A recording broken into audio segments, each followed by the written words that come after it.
यह मैंगलोर में हुआ और वह मैसूर से कुछ वॉलंटियर्स के साथ आई थी।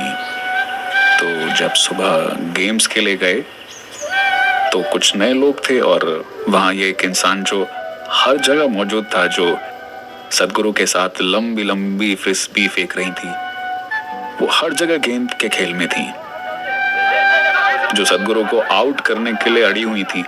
तब तक किसी को नहीं पता था कि वह कौन है। कार्यक्रम के अंत में सदगुरु ने उन्हें ईशा योग शिक्षक के रूप में हम सबसे परिचय कराया। और उस समय वो किसी बैंक में काम कर रही थी। वो सदगुरु के साथ बहुत जुड़ी हुई थी और वो हमेशा उनके आसपास रहती थी। मुझे याद है कि उन्होंने अपनी शादी के बारे में कैसे बताया। जब मैंने विजी से पूछा यह सब कैसे हुआ, उन्होंने कहा कि वो जब सदगुरु से मिली, उस पहली मुलाकात में ही वो एक दूसरे को जान गए थे। बस इतना ही था और उनके लिए वही शादी थी। इरुपु फॉल्स में एक छोटे से शिव मंदिर में उनकी एक बहुत ही साधारण शादी हुई।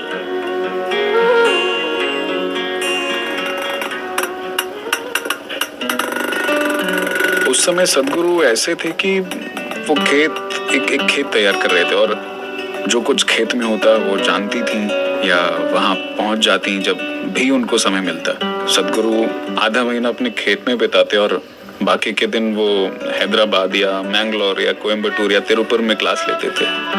हर हफ्ते के अंत में विजी मैसूर से दीक्षा वाले दिन आया करती थी। जो भी सदगुरु या विजी को जानते थे तो वो हमेशा उन्हें जग्गी और विजी के रूप में जानते थे।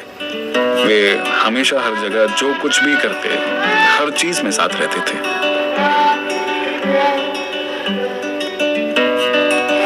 उन्होंने एक दूसरे को पोषित किया, एक साथ खेले, बंजारों की तरह बड़े पैमाने पे यात्राएं की। ऐसा था उनका संबंध।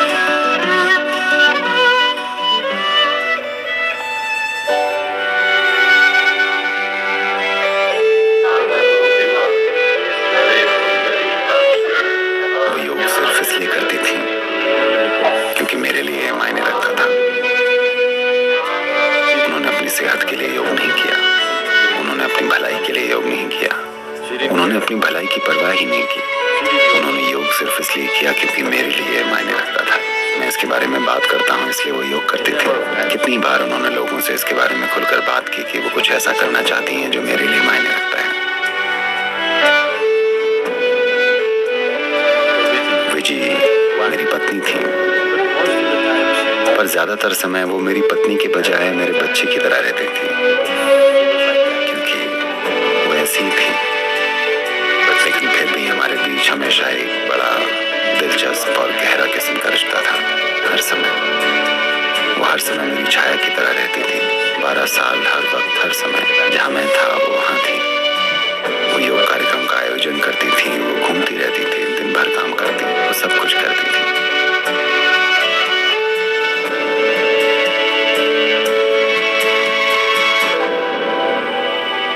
हर बार जब वह सदगुरु से विदा लेती थी तो ऐसा नहीं कि वह बाय कहेंगी और वापस चली जाएंगी और अपना काम करने लगेंगी। उन्हें सदगुरु को अपनी गाड़ी में बैठते देखना है, उसे स्टार्ट करते हुए देखना है, उन्हें बाय कहना है और तब तक बाय कहना है जब तक वे नजर से दूर नहीं चले जाते। शादी के 10 साल 12 साल बाद भी हर दिन, लगभग हर दिन यही चलता था।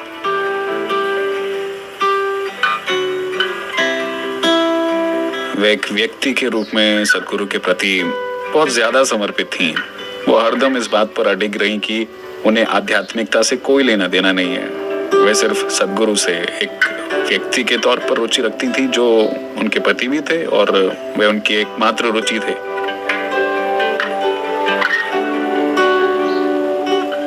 लेकिन सदगुरु के आसपास कोई मौजूद नहीं हो सकता था जबकि वह किसी न किसी तरह से वह गहराई से नहीं जुड़ा हो, अपने आध्यात्मिक विकास के लिए समर्पित ना हो।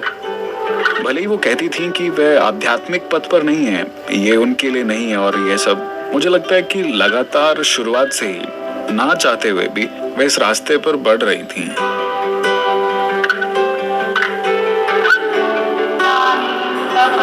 कुछ लम्हे और घटनाएं जो मैंने सदगुरु में देखी और मेरे अपने जीवन में इन पलों का इतना गहरा असर पड़ा है। विजय के साथ लगातार कई तरीकों से ऐसा हुआ होगा जिसका बेशक बड़ा प्रभाव था।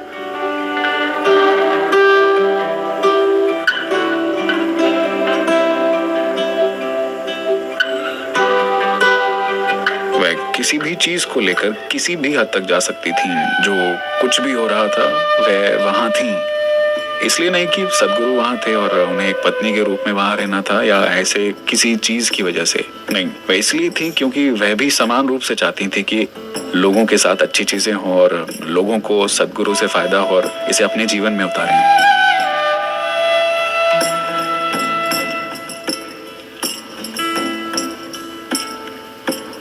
लंबे समय के बाद भी उन्हें याद रहता था और वो पूछती थी, आप उनसे मिलने नहीं आए? सदगुरु आए, सभी से मिले, लेकिन आप नहीं आए, क्यों? इनसे बात करें, उनसे बात ना करें, ऐसा कुछ नहीं था। वो सभी से प्यार करती थी।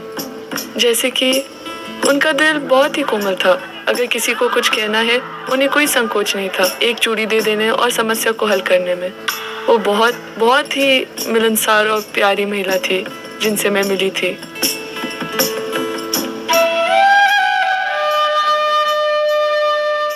जाने से बस 2 दिन या 3 दिन पहले मैं कहूंगी, अम्मा मुझे होमवर्क करना है, मुझे होमवर्क करना है। आखिरी के 3 दिनों में मैं अपने दाहिने हाथ से लिख रही हूँ और वो अपने बाएं हाथ से कुछ और लिख रही होंगी ताकि यह लगे कि यह मेरा काम है।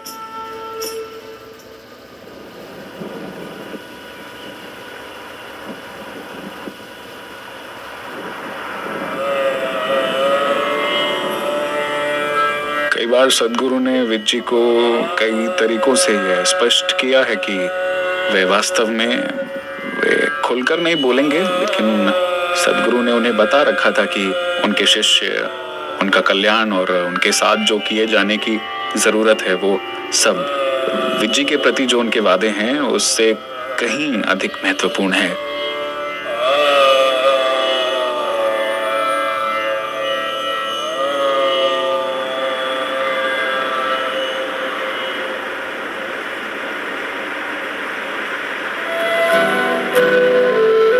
स्वामी निर्मलानंद एक ऐसे व्यक्ति थे जिन्हें मैं लंबे समय से जानता था। मैं उनसे लगभग 20 साल पहले या शायद उससे भी ज्यादा समय पहले एक अजीब से माहौल में मिला था और तब से हमारे बीच एक तरह से संबंध बहुत मधुर रहे हैं। कोई 1996 की शुरुआत में हम BR हिल्स गए। मैं और विजय वहां गए। उस समय राधे भी हमारे साथ थी। हम उनसे बात कर रहे थे और उन्होंने कहा, अगले साल जब उत्तरायण आएगा मैं शरीर छोड़ना चाहता हूँ। मैंने उनसे पूछा क्यों? उन्होंने कहा, मैं एक योगी के रूप में जिया हूँ, पर अब मैं एक रोगी के रूप में नहीं जीना चाहता। मैं एक योगी के रूप में मरना चाहता हूँ। वो मुझसे पूछ रहे थे, मुझे असल में ये ठीक से पता नहीं है कि कैसे जाना है। उन्होंने अपने लिए एक छोटी सी समाधि बनाई थी। क्या ये कारगर होगा? क्या ये होगा? ये और वो। ये पहली बार था जब मैंने पूरी तरह से अलग चीज पर बात की थी और मैंने उन्हें कुछ खास बातें बताई कि वो क्या है जो किसी व्यक्ति को शरीर छोड़ने से रोकता है और वो क्या है जो एक व्यक्ति को शरीर छोड़ने देता है। विजय वहीं थी, वो सब सुन रही थी और पपक पपक कर रो रही थी और वो बहुत देर तक रोती रही। मैंने उसे अनदेखा किया और उनसे बात करना जारी रखा। तब वो भी रह कर रोते रहे और मुझसे सवाल पर सवाल पूछते गए और हम कई बातों पर बहुत विस्तार में गए जिनके बारे में आमतौर पर मैंने कभी कहीं बातें नहीं की हैं। निर्मलानंद से मिलने के बाद हम नीचे आए और वहां से बाहर निकलते ही मैंने गाड़ी खड़ी की और मुझे पता था कि वो कुछ इस तरह के मूड में थी, एक तरह की मनोदशा में थी। तो मैं बस सड़क पर खड़ा हुआ था। वहाँ का नज़ारा बहुत लाजवाब था। तो मैं बस वहीं सड़क पर खड़ा हुआ था। राधे भी वहीं नजदीक ही खेल रही थी और वो आई और मेरे पैरों पर गिर पड़ी और बोली, मैं भी वही करना चाहती हूँ जो वो कर रहे हैं। मैं इस पूरी बात को किसी तरह मजाक में उड़ाकर टालने की कोशिश कर रहा था। वो रोती जा रही थी और कह रही थी, मैं उन्हीं की तरह जाना चाहती हूँ। मैंने कहा, ठीक है, क्या तुम साधना करने को तैयार हो? तुम ही करो, देखते हैं। मैंने कभी नहीं सोचा था कि उनके अंदर हमेशा के लिए साधना में लगे रहने की धुन होगी। तो मैंने उन्हें कुछ चीजें बताई और तुम ये चीजें करो, मैं देखता हूँ कि तुम कितनी गंभीरता से करती हो। अगर चीजें उस स्टेज तक पहुंचती हैं तो हम देखेंगे। उस दिन से वो बस ऐसे लग गई कि जैसे वो एकदम अलग ही इंसान बन गई। अचानक आखिरी 8-9 महीने में वो ऐसे पूरी तरह से एकाग्र हो गई। और जिस तरह से वो जा रही थी, मैंने देखा कि वो इतनी तीव्रता से जा रही थी। और 2-3 महीने बाद वो बड़े आत्मविश्वास से कहने भी लगी कि कुछ समय में वो जाने वाली है। तब मैंने उन्हें थोड़ा बहुत धीमा करने की कोशिश की और मैंने कहा, अभी जाने का क्या मतलब है? शादी के इन पूरे 12 सालों में हम सिर्फ घूम ही रहे थे। अब जाकर हमारे पास रहने को जगह थी जिसे वो अपना कह सकती थी, खाना बना सकती थी, तमाम चीजें कर सकती थी जो मैं जानता था कि उनके लिए बहुत मायने रखती थी। तो मैंने कहा, जल्दी क्या है? और बच्ची अभी बस 7 साल की है। मैंने कहा, तुम्हारे लिए भी चीजें अच्छे से हो रही हैं, अभी क्यों? तो उसने कहा, अभी मैं अपने भीतर बेहद सुंदर महसूस कर रही हूँ और बाहर भी हर कोई मेरे साथ बहुत अच्छा है। यही वो समय है जब मैं जाना चाहती हूँ। मुझे नहीं पता कि मैं कब तक इसे बना के रख पाऊंगी। पूरी जिंदगी में कंफ्यूज रही हूँ। अभी मैं एक ऐसी जगह पर हूँ जहाँ मैं होना चाहती हूँ। मैं ऐसे ही जाना चाहती हूँ।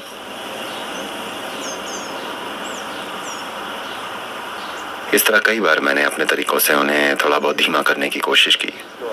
अगला दिसंबर आ गया, 1996 का दिसंबर। तब हम जानते थे कि निर्मलानंद प्रस्थान करेंगे और वहां से हम कर्म यात्रा पर गए। ये ध्यानलिंग की प्राण प्रतिष्ठा का आखिरी चरण था। तो जो लोग इसमें शामिल होने वाले थे, मैं उनके अंदर कुछ चीजें साफ करना चाहता था। तो मैं उन्हें 6-7 राज्यों की यात्रा पर ले गया।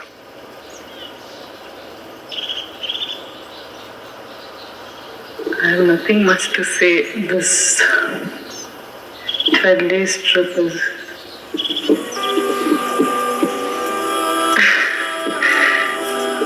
मेरे पास कहने के लिए कुछ ज़्यादा नहीं है। ये 12 दिनों की यात्रा, हाँ, मैंने ज़रूर बहुत ज़बरदस्त ऊर्जा महसूस की और मैं कह सकती हूँ कि मैंने अपने विकास की ओर 1 या 2 कदम आगे बढ़ाए हैं और इसने ज़रूर मुझे थोड़ा और परिपक्व इंसान बनने में मदद की है।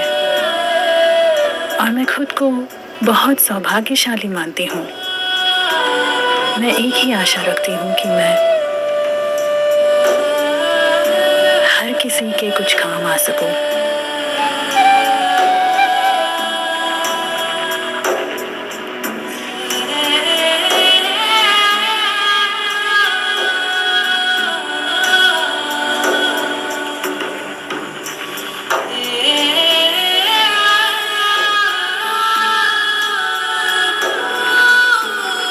कर्म यात्रा के बाद से वो पूर्णिमा के चांद की तरह चमक रही थी। जिन लोगों ने उन्हें देखा, उन पिछले कुछ हफ्तों में वो साफ देख सकते थे कि वो एक पूर्ण चंद्रमा की तरह खिल गई थी। तब मुझे लोगों को बताना पड़ा कि उसने कहा है कि वो जल्दी चले जाने वाली हैं। उन्हें विश्वास ही नहीं हुआ। मैंने कहा, ऐसा ही है। दिसंबर की पूर्णिमा के बाद उन्होंने लोगों को भोजन परोसना शुरू किया। 3 पूर्णिमाओं तक वो भोजन बनाकर परोसना चाहती थी और फिर वो चली जाना चाहती थी। फिर 21 जनवरी को हमने राधे को स्कूल छोड़ा और तब वो पहले से ही राधे से बात कर रही थी कि मैं कुछ समय बाद नहीं रहूंगी। बच्ची बस सहज सी थी, उसने उस पर ध्यान नहीं दिया और हम 21 की शाम को ऊटी से वापस लौटे। 23 की शाम को वो चली गई।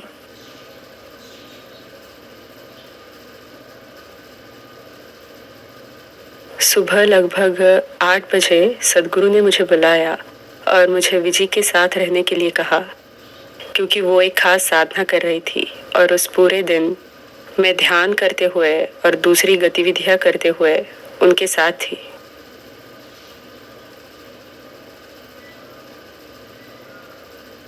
शंभो शंभो शंभो और बस खत्म। उसके ठीक पहले वो बाहर गईं।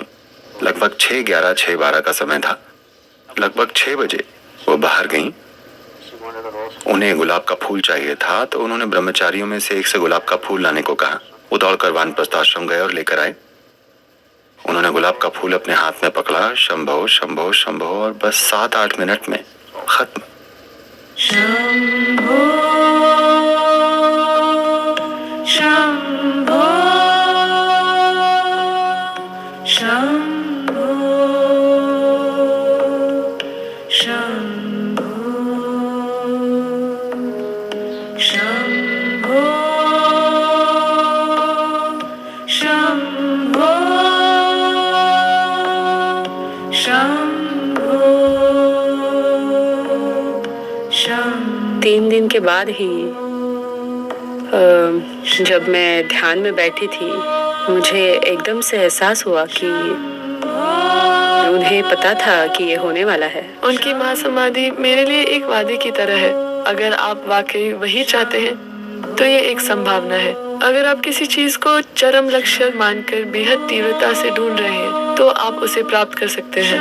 विजी की मां समाधि जीवन को देखने के मेरे तार्किक तरीके पर बहुत बड़ा प्रहार था। किसी ने उन्हें इस तरह नहीं देखा, लेकिन अपने आप में वो बहुत तीव्र और पक्की थी। और बेशक महासमाधि कुछ ऐसा साबित करती है जो दिख नहीं रहा था, जो लोगों की आंखों को साफ साफ नहीं दिख रहा था, जैसे कि लगभग कोई और चीज काम कर रही थी। हरदम कोई और चीज उनके साथ पूरे समय काम कर रही थी।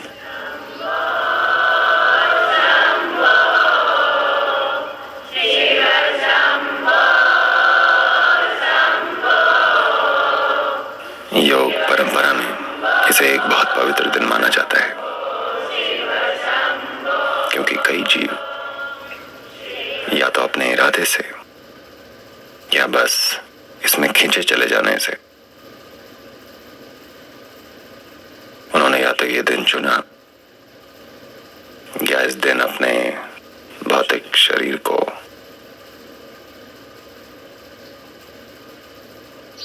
त्यागने को सचेत रूप से प्रेरित हो गए। इस परंपरा में कितने सारे योगियों ने ऐसा किया है। यहाँ ईशा में भी हमने एक महान घटना देखी।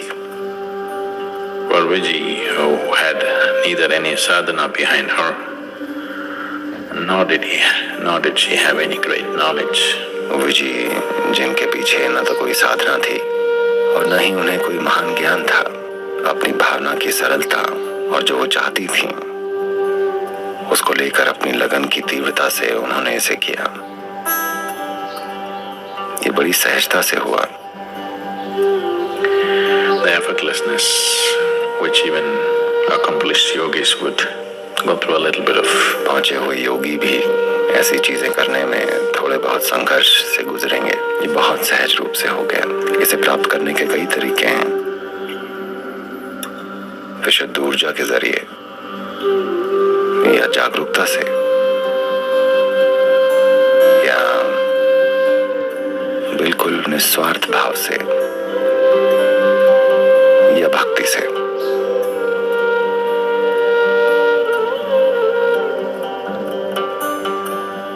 मैं भक्ति को आखिरी में रखता हूं, लेकिन ये सबसे तेज रास्ता है। मैं इसे आखिरी में इसलिए रखता हूं क्योंकि भक्ति और भ्रम के बीच बहुत बारीक रेखा होती है। बहुत से लोग इससे चूक जाएंगे। जब वो अपने भीतर ऊर्जा के विस्फोटक अनुभव से अधिक अभिभूत होते जाते हैं, तब धीरे धीरे वो भक्त बन जाते हैं। ये ठीक है। सबसे बुद्धिमान लोग हमेशा भक्त होते हैं। ये एक अलग तरह की बुद्धिमत्ता है जिसे तार्किक बुद्धि कभी नहीं समझ सकती।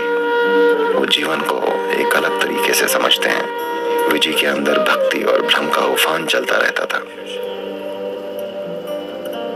जब वो भक्ति के साथ पर्याप्त लंबे समय तक टिकी रहीं, तो उन्होंने इसे हासिल कर लिया।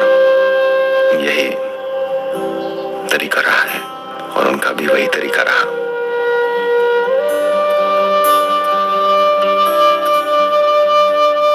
तो वो तीन चीजें जिनको लेकर उन्हें बड़ी खुशी और गर्व होता,